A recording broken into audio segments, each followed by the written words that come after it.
আসসালামু আলাইকুম। প্রিয় দর্শক, অন্য মঞ্চের আলাপ চাইতায় আপনাদের সকলকে আমন্ত্রণ জানাচ্ছি।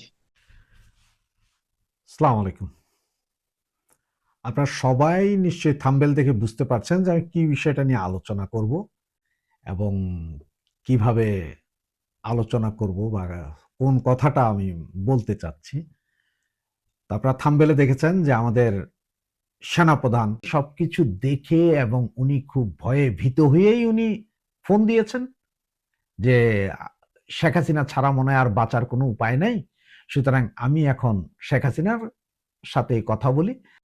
এই সেনাপ্রধান কি বুঝে গেছেন যে উনি কিছুদিনের ভিতরে ওনার ক্ষমতা হারিয়ে উনি ঝুলে যাবেন বা ওনাকে মব জাস্টিস করা হবে, ওনাকে জুতার মালা দেওয়া হবে, যেটার জন্য আমাদের প্রধানমন্ত্রীর কাছে এখন ক্ষমা চাইতেছেন যে আমার ক্ষমা হয়ে গেছে, আমি তখন বিবেক দিয়ে করি নাই, আবেগে করেছি, আমাকে ক্ষমা করে দেন, আমাকে ক্ষমা করে দেন। তোকে কি ক্ষমা করা যাবে?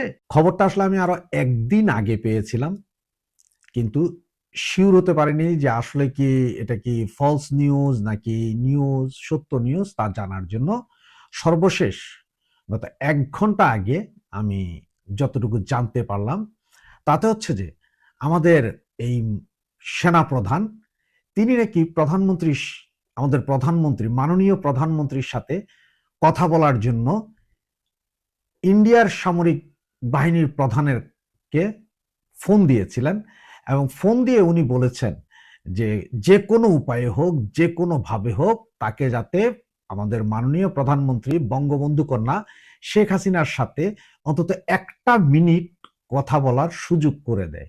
কারণ ওনার কাছে নাকি যে সমস্ত নাম্বার আছে সেই সমস্ত নাম্বারে উনি অনেক ট্রাই করেছেন কিন্তু কোনো কাজ হয়নি। সর্বশেষ উনি নাকি ইস্তোনিয়ার একটা নাম্বার, ইস্তোনিয়াটা আসলে হচ্ছে যে এটা এই আপনার ইস্ট ইউরোপের দিকে, ইউরোপ থেকে ইস্ট ইউরোপের দিকে ইস্টোনিয়া, লাটাভিয়া, লাতভিয়া এগুলো। তো ইস্তোনিয়ার একটা নাম্বার থেকে আমি পুরো নাম্বারটা আপনাদের বলছি না, শুধু কান্ট্রি কোডটা বলে দিচ্ছি 372 372। তো আপনারা অনেকে যারা হয়তো আমাদের মাননীয় প্রধানমন্ত্রীর সাথে কথা বলেছেন বা কথা বলেন তারা হয়তো জানতে পারেন যে এই কোড দিয়ে বা ইস্তোনিয়ার কোনো নাম্বারে আপনারা কথা বলেন কিনা। আমি যেহেতু আজ পর্যন্ত কখনো কথা বলিনি, সুতরাং আমি এই বিষয়টাতে জানিই না যে উনি কোন নাম্বার ব্যবহার করেন, কিভাবে ব্যবহার করেন তাও জানি না। তো আমাদের সেনাপ্রধান নাকি সেই ইন্ডিয়ান চিফকে বলেছেন, সেনা চিফকে বলেছেন যে উনি এই নাম্বারটাতে বেশ কিছু মেসেজ দিয়েছেন ৩ দিন যাবৎ। মেসেজ কি সিন হচ্ছে কি হচ্ছে না তাও বোঝা যাচ্ছে না। উনি ফোন দিলে এই ফোনও বন্ধ পাওয়া যাচ্ছে এবং ওনার মেসেজের কোনো রিপ্লাই আসছে না। উনি যে কোনো উপায়ে আমাদের মাননীয় প্রধানমন্ত্রী বঙ্গকন্যা শেখ হাসিনার সাথে ১টা মিনিটের জন্য কথা বলতে চান। অনেক ভুল বুঝাবুঝি হয়েছে, এগুলার থেকে উনি মুক্তি পেতে চান। উনি নাকি ঘুমোতে পারছেন না। এবং আপনারা জানেন চট্টগ্রামের কক্সবাজার অদূরে আপনার মহেশখালী একটা দ্বীপ আছে, আমাদের মহেশখালী দ্বীপ, যেটাতে আপনার যে মহেশখালী দ্বীপে যেখানে আমাদের এই জননেত্রী শেখ হাসিনার আমলে $1.2 বিলিয়ন দিয়ে একটি গভীর সমুদ্র বন্দর এবং সাবমেরিন স্টেশন, যেখানে ৬টি পারমাণবিক সাবমেরিন দাঁড়াতে পারবে, রসদ নিতে পারবে, ওই ধরনের একটা টার্মিনাল নির্মাণ করেছিলেন। এবং এটা এত গভীরে যে এই গভীরতায় যদি কোনো সাবমেরিন চলে যায় পৃথিবীর কোনো পারমাণবিক বোমা দিয়েও এই সাবমেরিন কিছু করতে পারে না। ওই জায়গাটা পুরোটা সেনাবাহিনী আমেরিকান সোলজারদের হাতে। তার কারণটা কি? আপনাদের কি মনে হয় না যে এইসব কারণে সবকিছু দেখে এবং উনি খুব ভয়ে ভীত হয়েই উনি ফোন দিয়েছেন যে শেখ হাসিনা ছাড়া মনে হয় আর বাঁচার কোনো উপায় নাই, সুতরাং আমি এখন শেখ হাসিনার সাথে কথা বলি। তার কারণ হচ্ছে যে আমাদের জননেত্রী শেখ হাসিনা একসময় বলেছিলেন, বারবার বলেছিলেন, সাদা চামড়ার একজন বা বেশ কিছু লোক আমাকে সেন্ট মার্টিন দিয়ে দিতে বলে, বঙ্গোপসাগরে দিয়ে দিতে বলে, যদি দিয়ে দিতে পারি আমি ক্ষমতায় থাকতে পারবো। আজকে কি সেটারই পুনরাবৃত্তি হচ্ছে না? এই ১২০ জন সেনাবাহিনীর এইসব লোক, এরা কারা? এবং সবচেয়ে ইন্টারেস্টিং খবর আরেকটি, সেটি হচ্ছে যে ডক্টর আসিফ নজরুল সাহেব উনি ফোন দিয়েছিলেন ইন্ডিয়ান পররাষ্ট্র সচিবকে। উনি তাকে অনুরোধ করেছেন যে যে কোনো উপায়ে হোক বা যে কোনো ভাবে হোক ওনার সেফ এক্সিটের ব্যবস্থা করার জন্য। এখন আপনি হয়তো অনেকে বলতে পারেন যে ভাই উনি তো বাংলাদেশে আছে, ওনার কি সেফ এক্সিট, ওনার কেন সেফ এক্সিট দরকার? সেফ এক্সিট দরকার আছে ওনার। এবং আবার এটাও বলতে পারেন যে ইন্ডিয়ার কাছে কেন সেফ এক্সিট দরকার? হ্যাঁ ভাই, ইন্ডিয়ার কাছেই ওনার সেফ এক্সিট দরকার, কারণ উনি বুঝে গেছেন যে যে কোনো মুহূর্তে অঘটন ঘটবে। উনি সবচেয়ে বেশি টেন্স যে যদি সেনাবাহিনী ক্ষমতা নেয় তাহলে তো ওনাদের অ্যারেস্ট করে ঝুলাই ফেলবে। সুতরাং সেনাবাহিনী ক্ষমতা নিলে যাতে ইন্ডিয়ান গভর্নমেন্ট ওনাকে এখান থেকে উদ্ধার করে, সেফ এক্সিট এটা। অথবা যদি শেখ হাসিনার গভর্নমেন্ট আবার এই মুহূর্তে ফিরে আসে যে কোনো মুহূর্তে, ওনাদের তো ফাঁসিতে ঝুলাবে। সুতরাং ওনার সেফ এক্সিট দরকার, এবং এটা করতে পারে একমাত্র ইন্ডিয়া, আর কেউ না। যার কারণে উনি ইন্ডিয়ান পররাষ্ট্র সচিবের কাছেই ফোন দিয়ে এই অনুরোধ করেন, এবং ইন্ডিয়ান পররাষ্ট্র সচিব বলেছেন আপনার বিষয়ে এইসব ভার্বাল আপনি ফোনে আমারে বললেন হবে না, আপনি লিখিত চিঠি দেন, গভর্নমেন্টের লিখিত চিঠি দেন, সেই চিঠির উপরে আমরা অ্যাকশন নিব। সেই চিঠি যদি না দিতে পারেন, এসব মুখের কথায় আমরা কিছুই করতে পারবো না, আপনি লিখিত চিঠি দেন, আমরা বিবেচনা করব। সবচেয়ে মজার কাহিনী এগুলো। তাহলে সেনাপ্রধান কেন এত ব্যতিব্যস্ত আমাদের নেত্রীর সাথে কথা বলার জন্য? সেনাপ্রধানের আবার কি পরিকল্পনা আছে? এই সেনাপ্রধান কি বুঝে গেছেন যে উনি কিছুদিনের ভিতরে ওনার ক্ষমতা হারিয়ে উনি ঝুলে যাবেন, বা ওনাকে মব জাস্টিস করা হবে, ওনাকে জুতার মালা দেওয়া হবে, যেটার জন্য আমাদের প্রধানমন্ত্রীর কাছে এখন ক্ষমা চাইতেছেন যে আমার ক্ষমা হয়ে গেছে, আমি তখন বিবেক দিয়ে করি নাই, আবেগে করেছি, আমাকে ক্ষমা করে দেন, আমাকে ক্ষমা করে দেন। তোকে কি ক্ষমা করা যাবে? ওকে কি ক্ষমা করা যাবে? ওকে ক্ষমা করা যাবে না। ওদের সবার মনেই ভয় ঢুকে গেছে যে আওয়ামী লীগের এইসব মিছিল দেখে, এবং যেভাবে আওয়ামী লীগ গেরিলা কায়দায় তাদের সহকর্মীদেরকে ধরার পরে ছিনিয়ে নিয়ে আসছে, তাতে সেনা, পুলিশ, এই সরকার, গোয়েন্দা বিভাগ সবার কাছে খবর হয়ে গেছে যে কিছু একটা হচ্ছে বা হবে, এবং আগামী 72 ঘন্টার ভিতরে আরো অনেক কিছু হবে, যা আমি আপনাদের সামনে তড়িৎ বেগে নিয়ে আসার চেষ্টা করব। জয় বাংলা, জয় বঙ্গবন্ধু। সাদ্দাম নামের একজন বাগেরহাটের আওয়ামী লীগের সভাপতি, বাগেরহাট জেলার সভাপতি নয়, কোনো একটি উপজেলার সভাপতি, তরুণ মানুষ, যুবক মানুষ, তার স্ত্রী এবং পুত্র নিহত হয়েছেন। তাদের মৃত্যুর পর তাকে একবার দেখার জন্য ফেরল দেওয়া হয়নি। মৃত স্ত্রী এবং মৃত পুত্র, শিশুপুত্র জেলখানায় জীবিত পিতাকে দেখতে গিয়েছে। এই যে অসভ্য সমাজ, অসভ্য রাষ্ট্র, অসভ্য সরকার, এই অসভ্যতার মানদণ্ডটি কোথায়, কিভাবে, কেন এই সমাজকে বিভক্ত করে ফেলছে, এই সমাজকে, এই রাষ্ট্রকে প্যারালাইজ করে ফেলছে। আলটিমেটলি এই রাষ্ট্রও কিন্তু ভাঙনের একটি সুর তৈরি করছে। কেন তৈরি করছে, কেন, সেটা একটু দেখেন। 1971 সালে পাকিস্তান যে নিপীড়ন করেছিল পাকিস্তানের একটি অংশের উপর, পাকিস্তান যে অত্যাচার করেছিল পাকিস্তানের একটি অংশের উপর, তারই ফলশ্রুতিতে 1971 সালের মহান মুক্তিযুদ্ধ একটি রাষ্ট্র ভেঙে দুইটি রাষ্ট্র হয়ে যায়। বুঝতে হবে, রাষ্ট্র যদি টিকিয়ে রাখতে হয়, সমাজ যদি টিকিয়ে রাখতে হয়, এই সংবিধানের অধীনে যে বাংলাদেশ নামক রাষ্ট্রটিকে যদি টিকিয়ে রাখতে হয়, তাহলে রাষ্ট্রের নির্যাতন, রাষ্ট্রের অনাচার, রাষ্ট্রের নিষ্ঠুরতা, রাষ্ট্রের হিংস্রতা বন্ধ করতে হবে। মানুষে মানুষে হিংস্রতা, দলে দলে হিংস্রতা, দলে দলে মানে এক দলের প্রতি আরেক দলের কুৎসা, এক দলের প্রতি আরেক দলের প্রতিযোগিতা পৃথিবীর নানান দেশে আছে, আমাদের দেশেও ছিল এবং আছে, থাকবে। কিন্তু রাষ্ট্র যখন, নির্দলীয় একটি সরকার যখন রাষ্ট্রে থাকা অবস্থায় এই রকমের অবস্থা, এই রকমের ব্যবস্থা গ্রহণ করে, তখন রাষ্ট্র টিকে থাকতে পারে না। সাদ্দামের কাহিনীটাতে যদি আপনি একটু যান, সাদ্দামের নামে 13টি মামলা হয়েছে। এই 13টি মামলার মধ্যে এই মামলাগুলো সবই হচ্ছে 5 আগস্ট কেন্দ্রিক, অর্থাৎ জুলাই আগস্ট সময়ে 2024 সালে যে গণ আন্দোলন হয়, সেই গণ আন্দোলনে আক্রমণ, হামলা, মৃত্যু, এইসব মামলা। এখন দেখেন ওই সময়ে সাদ্দাম কোথায় ছিল। ওই সময় ছেলেটি সিরিয়াসলি অসুস্থ হয়ে ভারতের একটি হসপিটালে চিকিৎসাধীন ছিল। এটা আমরা বলছি না, সরকারও সেটা জানে, কারণ তার পাসপোর্টের মধ্যে সে সময় সে যে ভারতে বৈধ পথে গিয়েছে এবং কখন ফিরে এসছে তার সিল আছে, সপ্পর আছে, এবং একে একে 8টি আদালতে সেটি উপস্থাপন করা হয়েছে। 8টি আদালত, 8টি মামলায় তার জামিন হয়েছে। কিন্তু জামিন হলে কি হবে? একটি মামলায় জামিন হলে তাকে আরো 2টি মামলা দেওয়া হচ্ছে, 2টি মামলায় জামিন হলে আরো 4টি মামলা দেওয়া হচ্ছে, এইভাবে তাকে 13টি মামলা দেওয়া হলো। এই 13টি মামলা মাথায় নিয়ে সে যখন জেলে, মামলাগুলো কি? চুরি, ছেঁচড়ামি, ভাঙচুর, উমকের বাড়ি লুট, এই রকমের মিথ্যা মামলা।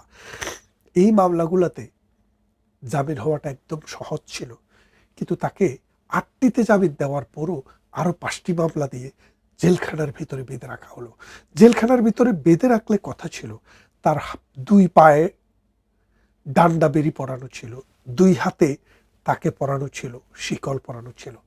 এই অবস্থায় তার একটি পুত্র সন্তান জন্ম লাভ করে আজ থেকে 9 মাস আগে। মৃত্যুর সময় এই পুত্র সন্তানটির বয়স ছিল 9 মাস। তার এই পুত্র সন্তান তাকে দেখতে আদালতে গিয়েছিল তার মায়ের সাথে, মৃত মায়ের সাথে, যে মা এখন আর পরবাসী। সে মা একদিন এই পুত্র সন্তানকে নিয়ে গিয়েছিল আদালতে, যেদিন সাদ্দামকে আদালতে আনা হয়েছিল। সাদ্দামের ভাই টেলিভিশনে এসে বললেন যে আমরা আকুতি বিনতি করেছি, সাদ্দাম পুলিশের পায়ে ধরেছে, ভাই আমার 2টা পায়ের হাতের মধ্যে একটা হাতের শিকল একটু খুলে দাও, আমি আমার এই শিশুপুত্রটিকে একটু বুকে নিতে চাই, একটু আদর করতে চাই। তার কথা রাখা হয়নি। তারপর আদালতে যখন শুনানি হচ্ছিল তখন সাদ্দাম বারবার জাজ সাহেবকে বলছিলেন, ম্যাজিস্ট্রেটকে বলছিলেন, স্যার আমার একটু কথা আছে। সে কথাটি কি কথা?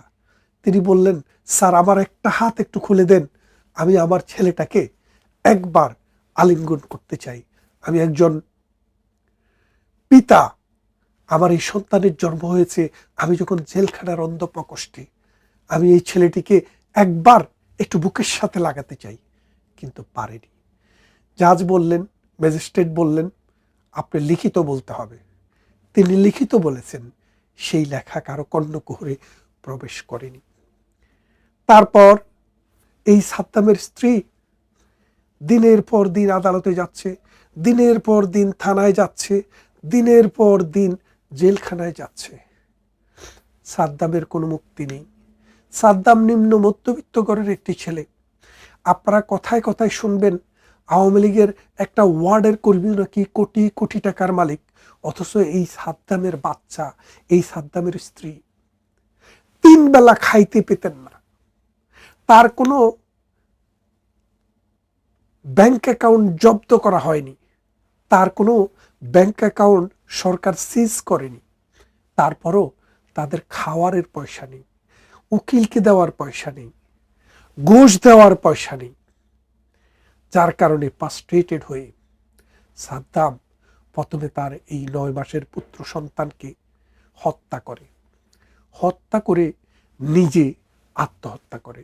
তিনি আসলে নিজেই আত্মহত্যা করতে চেয়েছিলেন, কিন্তু তিনি বিশ্বাস করতে পারেননি এই নির্দয় সমাজ, এই রাষ্ট্র এই শিশুটির দায় নেবে না। তাই তিনি তার বুকের দলকে আগে হত্যা করলেন, তারপরে নিজেও মারা গেলেন। মারা যাওয়ার পর সাদ্দামের পক্ষ থেকে, তার পরিবারের পক্ষ থেকে আবেদন করা হলো একটি ফেরলের। ফেরল মানে হচ্ছে শুধুমাত্র জানাজায় অংশগ্রহণ করার জন্য 2 ঘন্টা, 3 ঘন্টা অথবা 4 ঘন্টার জন্য মুক্তি। সেটি মেলেনি। কেন মেলেনি? কারণ তাকে গ্রেপ্তার করা হয়েছিল কোত্থেকে? গোপালগঞ্জ থেকে। আপনারা জানেন পদ্মা সেতুর ওপারে বাগেরহাট থেকে গোপালগঞ্জের দূরত্ব খুব কাছে, সেটা একদম লাগোয়া উপজেলা বা জেলা আপনি বলতে পারেন। সেই কারণে যখনই পুলিশের দৌড়ানি খায়, পুলিশের দাবরানি খায়, তখন গোপালগঞ্জে সেখানে গুগু কম, আওয়ামী লীগের মানুষ বেশি, বিএনপি জামাতের দৌরাত্ম্য কম, সেই জন্য অনেকেই কেউ কেউ আশ্রয় নিয়েছিল সেখানে। সেই আশ্রয় থেকে তাকে অ্যারেস্ট করে জেলখানায় নেওয়া হয়েছে, এবং সেই জন্য বলছে তাকে জামিন দেওয়া যাবে না, কারণ সে গোপালগঞ্জের। যেমনটি করেছিল 1971 সালের পাক বাহিনী, বলছে এরা বাংলাদেশের মানুষ হলে তার চাকরিতে জায়গা হবে না, বাংলাদেশের মানুষ হলে বিশ্ববিদ্যালয়ে তার জায়গা হবে না, বাংলাদেশের মানুষ হলে রাজনীতিতে তার জায়গা হবে না।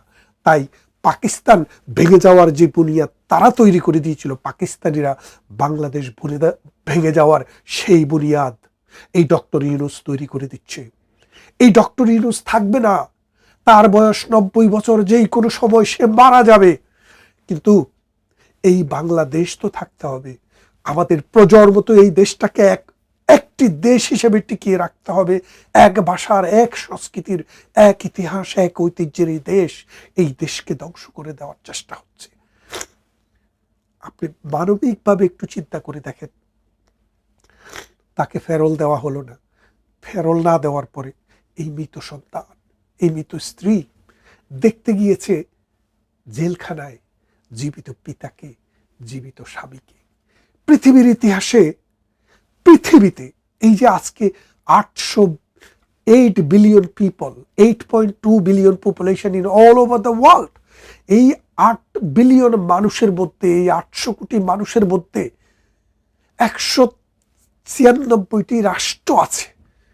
এই রাষ্ট্রগুলোর মধ্যে আপনারা কি একটি উদাহরণ দেখাতে পারবেন যে একজন জেলখানায় মানুষ, তার স্ত্রী এবং তার পুত্র মারা গেছে, যার কোনো কনভিকশন হয় নাই, যার কোনো বিচার হয় নাই, যার নামে কোনো চার্জশিটও হয় নাই, সেই রকম একজন মানুষকে তার স্ত্রী এবং মৃত পুত্র জেলখানায় দেখতে গিয়েছে? এটি পুরো পৃথিবীতে মানুষের ইতিহাসে প্রথম ঘটনা ঘটল। এই যে প্রথম ঘটনাটি ডক্টর ইউনূস, আসিফ নজরুল ঘটালেন, এর জবাব এই রাষ্ট্রকে দিতে হবে, today, tomorrow or day after. কারবালার প্রান্তরের কথা আপনারা জানেন। কারবালায় যখন যুদ্ধ হয়, মহানবী সাল্লাল্লাহু আলাইহি সাল্লামের প্রিয় নাতি হুসাইনের শির কর্তন করা হয়। সেই শির কর্তন করে নিয়ে যাওয়া হয় দামেস্কে। ইরাকের ফোরাত নদীর তীর, যেখান থেকে পানি নিয়ে মানুষ পান করত, সেই পানির যে তীর, সে পানির অঞ্চলটিকে সীমারের বাহিনীরা, ইয়াজিদের বাহিনীরা দখল করে রেখেছিল, যার ফলে এই শিশুপুত্র, হুসাইনের শিশুপুত্র পানির জন্য হাহাকার করতে করতে সেখানে গিয়ে নিহত হয়েছিলেন, শহীদ হয়েছিলেন। কারবালার ট্র্যাজেডির কথা আমরা এখনো জানি। হায় হোসান, হায় হাসান বলে আজও আমরা শিয়াদের মাতম শুনি। সারা বিশ্বের মানুষ আজও কারবালা ট্র্যাজেডিকে স্মরণ করে। বাংলাদেশে এখন কারবালা ট্র্যাজেডি চলছে। এই কারবালা ট্র্যাজেডির মূল নায়ক হচ্ছে ডক্টর ইউনূস। এই কারবালা ট্র্যাজেডির নায়ক হচ্ছে আসিফ নজরুল। এই বাটপার মিথ্যা কথার ফ্যাক্টরি।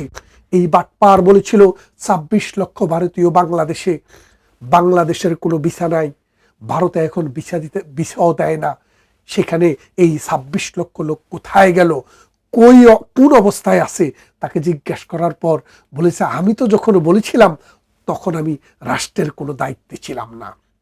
এই অসভ্য, এই বর্বর, এই মিথ্যাবাদী, মিথ্যা কথা কখন বলা যাবে আর কখন বলা যাবে না, সেই সংজ্ঞা আমাদেরকে শেখাচ্ছে এই আসিফ নজরুল। তুমি এখনো মধ্যবয়সী মানুষ। এই বাংলা, এই সমাজ, এই রাষ্ট্র তোমাকে বিচারের কাঠগড়ায় দাঁড় করাবে। এই শিশুর কান্না, এই শিশুর মৃত্যু, এই 22 বছরের নারীর মৃত্যু, তোমাকে জবাব দিতেই হবে আসিফ নজরুল। এই রাষ্ট্র, এই শহীদ, 30 লক্ষ শহীদের রক্ত, 2.5 লক্ষ নারীর আত্মনাদ এবং 1 কোটি মানুষের দেশান্তরিত হওয়ার বিনিময়ে যে রাষ্ট্র তৈরি হয়েছে, যে রাষ্ট্রের জন্য জীবন দিয়েছে লক্ষ লক্ষ মানুষ, সেই রাষ্ট্রে তুমি মানুষের মূল্যায়ন করছো না, মানুষকে তুমি দাম দিচ্ছ না। সাবেক প্রধানমন্ত্রী খালেদা জিয়ার পুত্র যখন মারা যায় মালয়েশিয়াতে, তাকে এই দেশে আনার ব্যবস্থা করেছিলেন প্রধানমন্ত্রী শেখ হাসিনা। তাকে ফেরল দেওয়া হয়েছিল যেন তার পুত্রকে দেখতে পারে। শুধু তাকে নয়, আমরা এরকম বহু নজির দেখেছি, যখন হত্যাকাণ্ড কোনো বাবা মা ভাই বোন মারা গিয়েছে তাদেরকে ফেরল দেওয়া হয়েছে, কিন্তু এবার এই সরকার ফেরলও দেয়নি এই সাদ্দাম হোসেনকে। আমরা জানি রাষ্ট্র এই অবস্থায় থাকবে না, সমাজ এমন অবস্থায় থাকবে না, দিনটা এমন থাকবে না। যদি পাকিস্তানপন্থী বাংলাদেশ বিরোধী ৭১-এর ঘাতকেরাও ক্ষমতায় আসে, যদি বিএনপিও ক্ষমতায় আসে, অথবা অন্য কোনো দলও ক্ষমতায় আসে, রাষ্ট্রকে বদলাতেই হবে, রাষ্ট্র বদলাবে। কিন্তু ডক্টর ইউনূস, তুমি ৪,০০০-এর উপরে আওয়ামী লীগের কর্মীকে হত্যা করেছ। তোমার পেটুয়া বাহিনী ৪,০০০-এর উপরে আওয়ামী লীগের কর্মী, নেতা এবং সমর্থককে হত্যা করেছে। প্রত্যেকটি হত্যার নাম আমাদের কাছে আছে, কোথায় হত্যা করা হয়েছে, কোন পত্রিকায় এসছে, কোন পোর্টালে এসছে, কত তারিখে, কিভাবে, তার নাম কি, তার বয়স কত। আমরা মানবাধিকার কর্মীদেরকে সেটা দিতে পারবো, কিন্তু বাংলাদেশে এখন কোনো মানবাধিকার কর্মী নেই। কারণ মানবাধিকার কর্মী, মানবাধিকার সংগঠন তো মানুষ শব্দটার সাথে জড়িত। বাংলাদেশ এখন যারা চালাচ্ছে তারা মানুষ নয়, তারা হায়না। এই হায়নাদের দেশে কোনো মানবাধিকার কর্মী থাকবে না, কোনো মানবাধিকার সংগঠন থাকবে না। এই মানবাধিকার সংগঠন, এই মানবাধিকার কর্মী আবার আসবে যখন এটা মানুষের দেশ হবে। শুয়োরের দেশ থেকে মানুষের দেশে রূপান্তর করার কাজ আমরা করব, আমাদেরকে করতেই হবে। কারণ এই সাদ্দামের শিশুপুত্রের আর্তনাদ, এই সাদ্দামের স্ত্রীর আর্তনাদ আসমান বেগে এই ডক্টর ইউনূসের যে গোষ্ঠী, তাদের মাথার উপরে পড়বেই পড়বে। ১২ তারিখ সকালের আগ পর্যন্ত কোনো কিছু নিশ্চিত না যে ইলেকশন হবে। তবে আজকে আমি একটু বিস্তারিত বলবো কেন। প্রথমত হচ্ছে নির্বাচনে একটি পক্ষ, আমি নাম না নিলেও আপনারা হয়তো বুঝতে পারবেন, তারা বা একটি বিশেষ জোট বা বিশেষ কোনো পক্ষ, তারা যদি দেখে নির্বাচনে তারা কনফার্ম জিতবে, তাহলে তারা নির্বাচনে যাবে। আর যদি তাদের মধ্যে ব্যাপারটা এমন হয় যে তারা নির্বাচনে জেতার সম্ভাবনা নেই, সেক্ষেত্রে পরিস্থিতিটা এমনভাবে তৈরি করা হবে, ইলেকশন আর হবে না। আচ্ছা, এখন আমি আর একটু ডিটেলসে যাচ্ছি, স্পেসিফিক কিছু পয়েন্টে। আপনারা হয়তো অনেকে জানেন যে বর্তমানে কোর্টে কয়েকটি বিষয় নিয়ে মামলা বা বিচারাধীন আছে। যেমন বিএনপির প্রায় ২৫ জনের মতো, সংখ্যাটা কম বেশি হতে পারে, আমি বলে দিচ্ছি, ২৫ জনের মতো ক্যান্ডিডেট বা প্রার্থী আছেন যাদের দ্বৈত নাগরিকত্ব আছে, এবং বাকি আরও কিছু জন আছেন যাদের ১৫-১৬ বা কম বেশি হতে পারে, যাদের ঋণখেলাপির বিষয় আছে। সব মিলে প্রায় ৪২ জনের বিরুদ্ধে কোর্টে রায় আসতে পারে প্রার্থিতা বাতিল সংক্রান্ত। আরেকটি বিষয়ে কথা বলি, সেটা হচ্ছে যে জামাত ইসলামের কাছে যতগুলো ট্রাম্প কার্ড আছে, আপনারা খেয়াল করে দেখবেন জামাত ইসলাম কোনো ট্রাম্প কার্ড কিন্তু সবগুলো একসাথে খেলবে না, প্রতিটা ট্রাম্প কার্ড তারা ধাপে ধাপে খেলবে। এবং বিএনপি এখনও জানে না যে সামনে তারা আর কি কি ট্রাম্প কার্ড খেলতে পারেন। এই যে দ্বৈত নাগরিকত্ব ইস্যু থেকে শুরু করে আরও অনেক বিষয়গুলো সামনে আসবে। এই যে ঢাকা ১৭ আসনে যে ঘটনা ঘটলো, ঢাকা ১৭ আসনে ক্যান্ডিডেটকে যদি তার এই সার্টিফিকেট নিয়ে এই ধরনের স্যাবোটাজ যদি না করা হতো, এই ঘটনা যদি না ঘটতো, তাহলে কিন্তু তিনি আরও এত পরিচিতি পেতেন না। বরং আমি মনে করি ১৭ আসনে জামাতের প্রার্থীকে বিএনপি হিরো বানিয়ে দিয়েছে। কিভাবে? ওই ফেক সার্টিফিকেট ইস্যুটাকে সামনে এনে তারেক রহমানের সাথে যখন কারো নাম জড়িয়ে আলোচনা হবে, সেটা ক্যান্ডিডেট হোক আর যেই হোক, তার নামটা কিন্তু প্রচার পাবে, প্রসার হবে, তাই না? সো ঢাকা ১৭ আসনে এই জামাতের প্রার্থীকে তার প্রচারণার কাজটা আমাদের বিএনপির কিছু লোকজনই ভুলবশত ভুল করে তারা করে ফেলছেন। এবং ১৭ আসন নিয়ে কী ধরনের পরিকল্পনা, কী ধরনের নির্বাচনী প্রচারণা হচ্ছে, এই জায়গাটায়ও আমার যথেষ্ট সন্দেহ আছে। আরও একটা গুরুত্বপূর্ণ বিষয় আপনাদের উদ্দেশ্যে বলবো, যে খেয়াল করে দেখেন, হ্যামিলনের বাঁশিওয়ালার মতো তারেক রহমানের পিছনে দুনিয়ার নেতাকর্মীরা, পুরা মিডিয়া টিম থেকে শুরু করে সবাই তার পিছনে ঘুরে বেড়াচ্ছেন। তারেক রহমান বিভিন্ন জায়গায় যাচ্ছেন, ওই জায়গার সব ক্যান্ডিডেট তাকে রিসিভ করবে, তার সাথে সিকিউরিটি নিরাপত্তা টিম থাকবে, আর তো কারো থাকার দরকার নেই। আছে, কারণ বাংলাদেশে প্রত্যেকটা ক্যান্ডিডেট বিভিন্ন আসনে তারা নির্বাচনী প্রতিদ্বন্দ্বিতার জন্য প্রস্তুতি নেবেন, প্রচারণা করবেন, প্রত্যেকে জিততে হবে। এবং বিএনপির যারা সেলিব্রিটি টাইপ লিডার, যারা ভালো বক্তব্য দিতে পারেন, ভালো কথা বলতে পারেন, বিএনপির ব্র্যান্ডিংটা ভালোভাবে করতে পারেন, এই ব্যক্তিগুলোর উচিত ছিল কি এই 300 আসনের প্রতিটা ক্যান্ডিডেটের কাছে কাছে যে তাদের প্রচারণা তাদের পক্ষে পরিচালনা করা। তা না করে সবাই তারেক রহমানের পিছনে ছুটে বেড়াচ্ছেন, যেটার কোনো প্রয়োজনীয়তা নেই। বরং এই নেতাগুলা বিভিন্ন আসনে, যেমন কুমিল্লা, চিটাগাং, সিলেটে দেখলাম ওই জায়গার আসনে এই তার সাথে যে বহরে যেসব নেতারা যাচ্ছেন তারা জায়গাগুলো সিট দখল করে রাখছেন, স্থানীয় গুরুত্বপূর্ণ নেতারা বসতে পারছে না, তারা দাঁড়ায় থাকতেছেন। অথচ স্থানীয় ব্যক্তিরা তারা তারেক রহমানকে কালে ভদ্রে পান, তারা দেখতে পান না, সবসময় অনেক কষ্টে তারা দেখার সুযোগটা পেয়েছেন, তাদেরকে দেখতে দেন, কাছে যেতে দেন। তাদেরকে কাছে যেতে না দিয়ে আপনারা জায়গাটা দখল করে রাখছেন। তারেক রহমানের কাছে থাকবে শুধু তো নিরাপত্তা টিম আর মিডিয়া টিমের যারা তারা থাকতে পারে, যেমন মিডিয়ার যে আমাদের রুমন ভাই আছেন বা অন্যান্য যারা আছেন, মিডিয়া টিমটা প্রচারণার জন্য তারেক রহমানের সাথে থাকতে পারে, নিরাপত্তা টিম তার সাথে থাকতে পারে। অন্য কেউ কেন থাকবে? আপনাদের দরকারটা কি ওখানে? কেন আপনারা তারেক রহমানের সাথে থেকে জায়গাটা দখল করতেছেন? কেন আপনারা স্থানীয় আসনের ওই নেতাদেরকে কথা বলতে দিচ্ছে না? কেন তারা তারেক রহমানের সাথে ভালো মতো কোলাগুলি করতে পারছেন না, আবেগটা প্রকাশ করতে পারছেন না? আপনারা এটা না করে আপনারা বিভিন্ন আসনে যেতেন, রেজা কিবরিয়ার আসনে যান, তাকে সহযোগিতা করেন। আপনার ওই যে গতকালকে আপনার নতুন ক্যান্ডিডেট গেছে মোবাশ্বের আলম ভূঁইয়া, তার ওখানে যান, তাকে সহযোগিতা করেন। বিভিন্ন আসনে বিভিন্ন বিএনপি নেতা আছে, তাদের কাছে যান, সহযোগিতা করেন। তা না করে তারেক সাহেবকে চেহারা দেখাইতে হবে।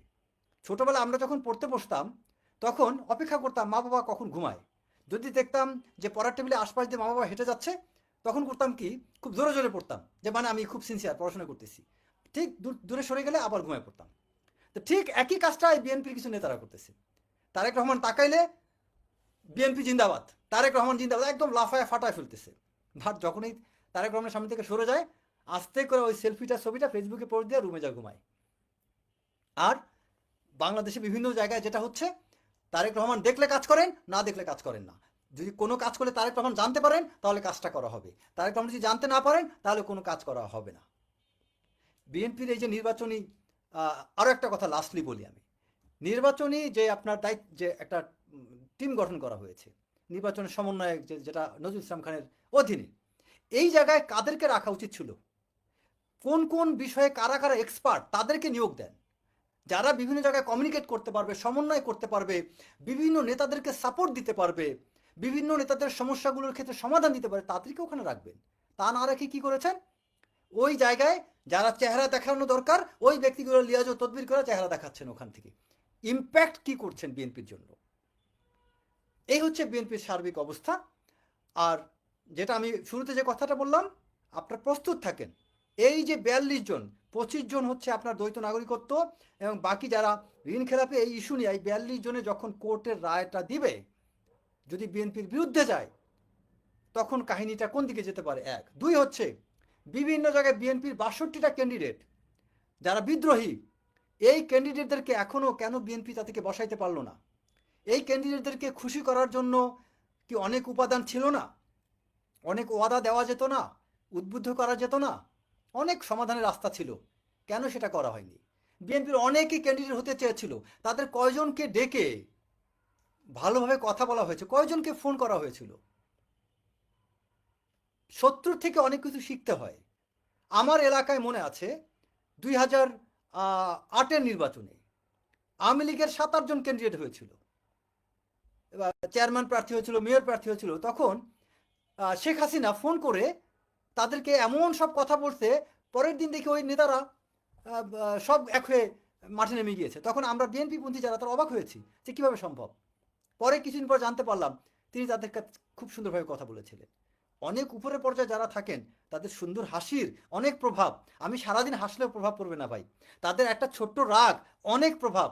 আমি সারাদিন রাগ করলেও কারো কিছু আসবে যাবে না, তারা যদি একটুখানি মুখটা ভার করে রাখেন অনেক প্রভাব। আমাদের মুখ ভারে কিছু আসে যায় না। আমি আমার বাবার কাছে সারাদিন পানির বোতল নিয়ে গেলেও কেউ ছবি তুলবে না, বাট জায়মা রহমান যদি তারেক রহমানের কাছে পানির বোতলটা এগিয়ে দেন তাহলে 21 টিভিতে নিউজ হবে। তো আমাদের এই পার্থক্যগুলো বুঝতে হবে, তারেক রহমান কোথায় আছেন, আমরা কোথায় আছি। সো তারেক রহমানের জায়গা থেকে আমি মনে করি কিছু জিনিস উনি একটু সদয় দৃষ্টি দিলে সত্যি দলের ভালো হবে। এবং আমি মনে করি দলের যারা আপনার কাছে এসে বলতে চায় অমুক অমুক নেতা বিএনপির অমুক লোক বিএনপির সমালোচনা করে বিএনপি এইটা বলছে, ভাই এরা সবচেয়ে ক্ষতি করছে আপনার, এরা সবচেয়ে বড় ধ্বংস করতেছে। আপনি হয়তো বড় যে এইটা বলতে পারেন, তোমার কোনো সমালোচনা থাকলে আমার কাছে এসে বলো, পাবলিকলি বলো, কোনো এই দোষটা ধরতে পারেন। বাট মানুষ পাবলিকলি কখন বলে? যখন আপনাকে বলার সুযোগ থাকে না।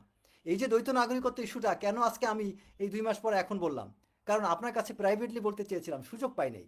আমার কাছে 21টা পয়েন্ট আছে খুব গুরুত্বপূর্ণ, কিন্তু সেই পয়েন্টগুলো আপনি শুনতে চাননি, আমি বলতেও পারিনি আপনাকে। তাহলে কি করবো এখন আমরা? আমাদের তো পাবলিকলি বলতে হবে।